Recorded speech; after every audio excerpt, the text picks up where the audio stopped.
మిత్రులు అడుగుతున్నారు ఎలాంటి భంగిమలో చేస్తే అమ్మాయికి తృప్తి కలుగుతుంది అని. అమ్మాయికి తృప్తి అనేది భంగిమల కన్నా కూడా ముఖ్యమైనది.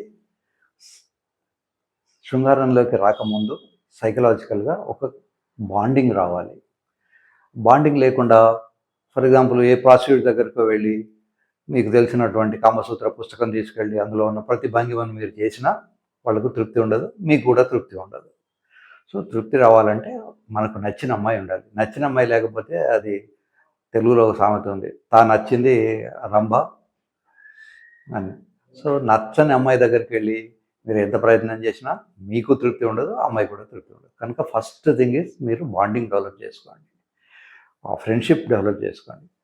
తర్వాత అఫ్కోర్స్ రకరకాల భంగిమలు ఉంటాయి. ఏ భంగిమ అయితే ఇబ్బంది ఉండదో, ఏ భంగిమలో అయితే ఇద్దరికీ ఆయాసం రాకుండా ఉంటుందో, ఇద్దరికీ ఊపిరి చక్కగా ఆడుతుందో అట్లాంటి భంగిమలు సెలెక్ట్ చేసుకోవాలి. ఒకవేళ పర్టికులర్ భంగిమలోనే ఇఫ్ యు ఆర్ ఇంట్రెస్టెడ్, మీ కపుల్ మొత్తం ఇద్దరు కూడా ఆ భంగిమనే చేయాలనుకుంటే దానికి అంతకుముందు వార్మప్ ఉంటుంది, కొద్ది రోజుల ట్రైనింగ్ ఉంటుంది. ఆల్ ఆఫ్ ఎ సడన్ ఒకటే రోజు నాడు అన్నీ చేయలేరు. కనుక ఆ పర్టికులర్ భంగిమ రావడానికి ముందు మీరు మీ ఫిజియోథెరపిస్ట్ను కన్సల్ట్ చేస్తే వారు కొద్ది రోజులు దానికి సరిపోయినటువంటి ఎక్సర్సైజ్ చేసి ఆ మజిల్ స్ట్రెంగ్త్ పెంచేసి అలా ఉంచుకోవాలి. కొన్ని మీరు పోర్నోగ్రఫీలో చూసిన భంగిమలు అవి నిజం కావు. వాళ్ళు ఏంటంటే ఆ సినిమా ట్రిక్స్తో వాళ్ళు మీకు నిజం అనే భ్రాంతిని కల్పిస్తారు. ఒక్కోసారి అబ్బాయి పీనిస్ మీదనే మొత్తం అమ్మాయి బరువు నిలబెట్టేసి ఎక్కడ పట్టుకోకుండా ఆమెను నిలిపినట్టు చూపెడతాడు. It's a very difficult thing.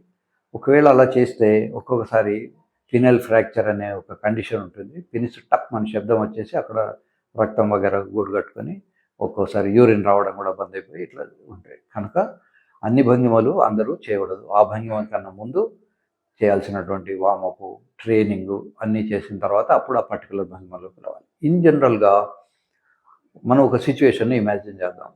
అబ్బాయి 80 కిలోలు, అమ్మాయి 35-40 కిలోలు ఉందనుకోండి.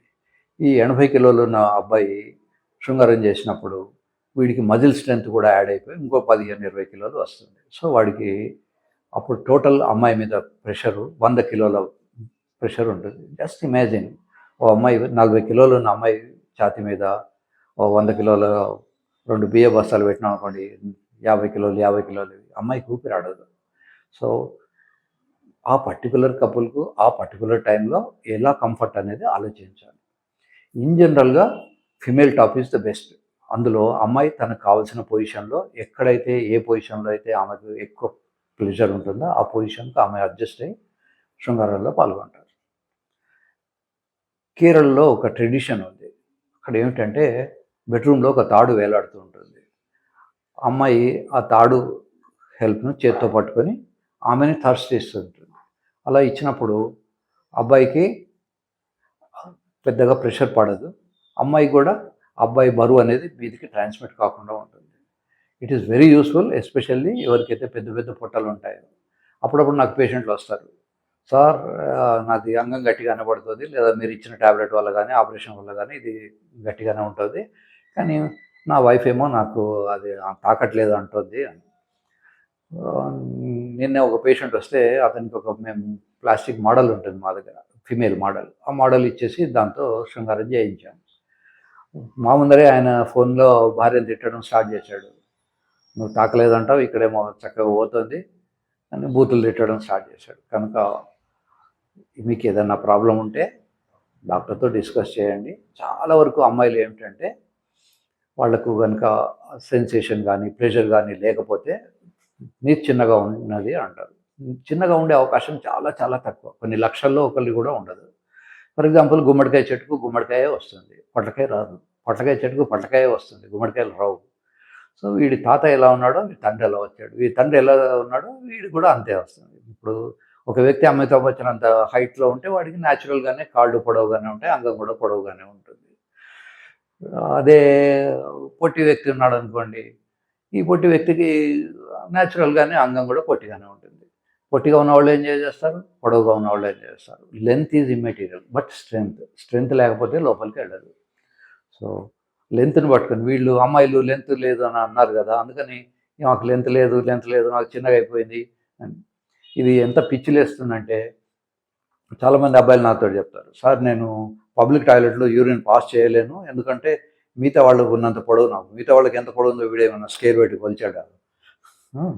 లేదు, వీడు మూత్రం చేస్తుంటే పక్కాడు వచ్చేసి తొంగి చూసి దీన్ని ఇంత డెంత్ ఉంది అని ఎస్టిమేట్ చేస్తాడు. ఇప్పుడు సర్వేయర్స్కి కొత్త సిస్టమ్ ఏదో వచ్చింది. ఇదివరకు ఏంటంటే టేప్ పెట్టి కొలిచేవాళ్ళు, ఇప్పుడు ఏదో లైట్ వేసి ఆ లైట్ అక్కడ నుంచి ఇక్కడికి ఎంత వస్తుందని చూస్తారు. అలా వీడి మెజర్మెంట్ వీడు ఎవడు చూస్తాడు? సో పెనిస్ మెజర్మెంట్ అనేది ఒక సైంటిఫిక్ పద్ధతి, ఎవరు పడితే వాడు మెజర్ చేయలేరు. డాక్టర్ అయితేనే, డాక్టర్లో కూడా ఈ ఆండ్రాలజీ మీద సబ్జెక్ట్ ఉన్నవాళ్ళు మాత్రమే సరిగా పెనిస్ మెజర్ చేసి చెప్పగలరు, బాబు నీకు ఇంత పెనిస్ ఉందని. Common sense. మనం పొలంలో వెళ్ళినప్పుడు కొలిచినప్పుడు ఎక్కడో దిక్కు నుంచి కొలవడం మొదలుపెట్టాం, ఒక రాయి తీసుకుని ఆ రాయి నుంచి కొలవడం మొదలుపెట్టింది. సో ఊళ్ళో కూడా ఒక బొడ్రాయి అని ఒక రాయి ఉంటుంది. ఈ రాయి నుంచి ఆ చెరువు ఎంత దూరంలో ఉంది అనేది ఆల్రెడీ రికార్డెడ్ అయి ఉంటుంది. ఈ బొడ్రాయి నుంచి వీడి పొలం ఎంత దూరంలో ఉంది అనేది రికార్డ్ అయి ఉంటుంది. అలా సర్వే నెంబర్స్ ఫిక్స్ అవుతాయి.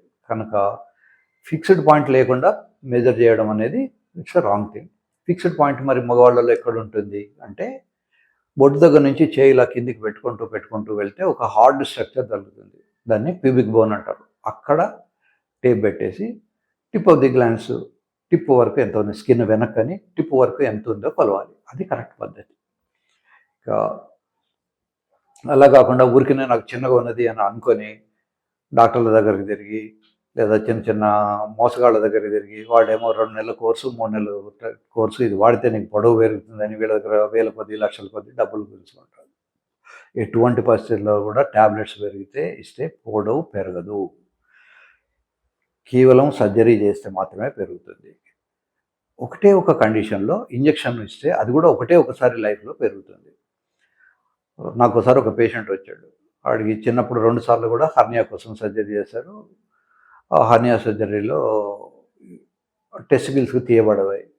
సో టెస్టికల్స్ లేకపోవడం వల్ల వాడి పెనిస్ ఇన్ఫెంటైల్ పెనిస్ అంటాం, ఇంతే 1 సెంటీమీటర్ తోటి వచ్చాడు. వాడికి ఒకసారి టెస్టోస్టెరాన్ అనే ఇంజెక్షన్ ఇచ్చిన తర్వాత పెరిగింది. అట్లా అని చెప్పి ప్రతిసారి ఆ ఇంజెక్షన్ ఇస్తే పెరగదు. లైఫ్లో 1 సారో 2 సార్లు ఆ ఇంజెక్షన్ ఎఫెక్ట్ ఉంటుంది. ఆల్రెడీ ఒకసారి పెరిగి గడ్డాల మీసాలు వచ్చిన తర్వాత మనం టెస్టోస్టెరాన్ ఇచ్చినా పెరగదు. టెస్టోస్టెరాన్ ఇవ్వడం వల్ల నష్టాలు ఉంటాయి. టెస్టోస్టెరాన్ ఎవరికి పడితే వాడికి ఇవ్వకూడదు. ఎవరికి పడితే వాడికి ఇస్తే శరీరంలో ప్రొడ్యూస్ అయ్యే టెస్టోస్టెరాన్ ఆగిపోతుంది. కనుక అవసరమైతే తప్ప ఏది వాడకూడదు. మందులన్నీ కూడా ఎలక్ట్రిసిటీ లాంటివి, అజాగ్రత్తగా వాడితే షాక్ కొడతాయి, జాగ్రత్తగా వాడితే ఫ్యాన్ తిరుగుతుంది, లైట్ వస్తుంది, అన్నీ ఉంటాయి. కనుక టెస్టోస్టెరాన్ మీద విపరీతమైనటువంటి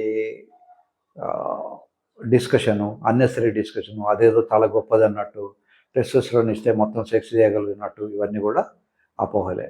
టెస్టోస్టెరాన్ తక్కువ ఉన్నప్పుడు ఒక్కొక్కసారి మనం వ్యాగ్రా లాంటి టాబ్లెట్ ఇచ్చినా పనిచేయదు.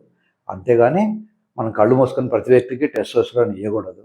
పొరపాటున ప్రాస్టేట్ క్యాన్సర్ అట్లా ఉంటే వాడికి క్యాన్సర్ పెరుగుతుంది. కనుక హార్మోన్స్ ఇచ్చే ముందు చాలా జాగ్రత్తగా ఆలోచించి ఇవ్వాలి.